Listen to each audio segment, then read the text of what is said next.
How to fix unable to open Google link problem.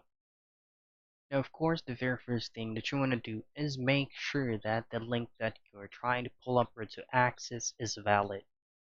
Now, double check if the link has, extra um, characters that does not need to be there. Just have to simply erase it and try to re-access the link again.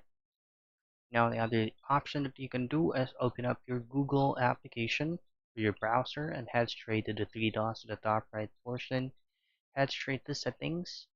Then here go to privacy and security and hit on delete browsing data and make sure that these boxes or options here are all ticked and hit on delete data.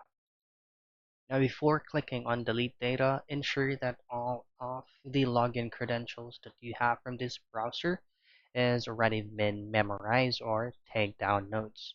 Because once you hit on this option here, you'll be automatically logged out on all of the websites that you have visited that needs your credentials logged in. So those are the things that you can do for you to be able to fix unable to open Google link problem.